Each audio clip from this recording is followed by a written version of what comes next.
હાલો મિત્રો, હું જનક પ્રજાપતિ. કેમ છો તમે બધા? મજામાં જઈશો?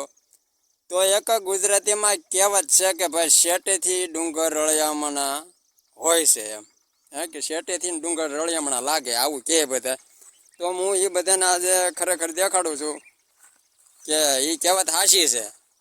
કારણ કે પાસે જ આવીને અનુભવ થાય તે ખબર પડે કે ના કે ધૂળ ઢેફા અને બાવળિયા અને બોવડીને ઝાડા જ હોય. તો આજ હું તમને દેખાડું અને પછી મને કહેજો બાપૈયા. લઈ લ્યો, આ ડુંગર જ છે. તો આ ડુંગરા કે ભાઈ શેટીથી ડુંગર રળિયામણા લાગે. તો આ તો થોડુંક વરસાદની એને તંગીના હિસાબે લીલકાણા નથી, નકર લીલા કોહુંબલ જેવા હોય. અને એની એમ કહેવાય કે આની અંદર ગોવાળિયા આટા મારતા હોય બાપ, એના માલઢોર સારતા હોય. જોવો,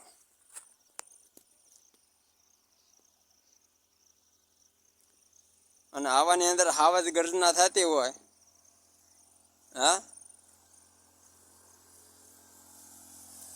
હાવજડા દણકું દેતા હોય. એમ કહેવાય કે ઝવરચંદ મેઘાણીની મને 2-4 પંક્તિ બહુ મજા આવે છે સાંભળવાની. કે હું કે હાવજ ગરજે વનરાવનનો રાજા ગરજે, ગીરકાંઠાનો કે હરે ગરજે, ઓરો ને આ ઘેરો ગરજે. હે બાપ, ગામતણા પાદરમાં ગરજે, કણબીના ખેતરમાં ગરજે, આ ડુંગરના ગાળામાં ગરજે, અને બાવળીના ઝાડિયુંમાં ગરજે બાપ. કે હાવજ ગરજે કે વનરાવનનો રાજા ગરજે. કે કાળી જટાળો, ભૂરી જટાળો, ડાલામાં તો જોગ અંદર ગરજે બાપ. યા હાવજ ગરજે ને વનરાવનનો રાજા ગરજે. અને એની અંદર એમ કહેવાય કે જ્યારે ઉપર કાળી ડિબાંગ વાદળી સડી હોય ને વીજળીના આડા ઊભા લીટા થતા હોય, અને એમ કહેવાય મેઘરાજે અને આ કાળી વાદળડીએ વરહવાના મંડાણ માંડ્યા હોય, અને એમ કહેવાય કે જ્યારે વરસાદ ગુડુમ ગાતો હોય બાપ.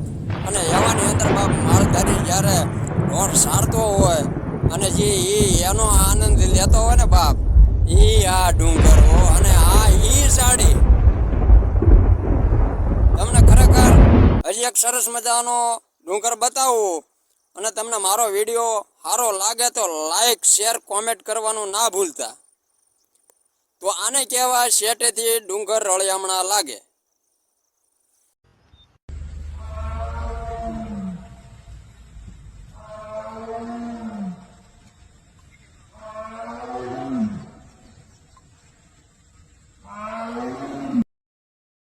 અમારી જગ જૂની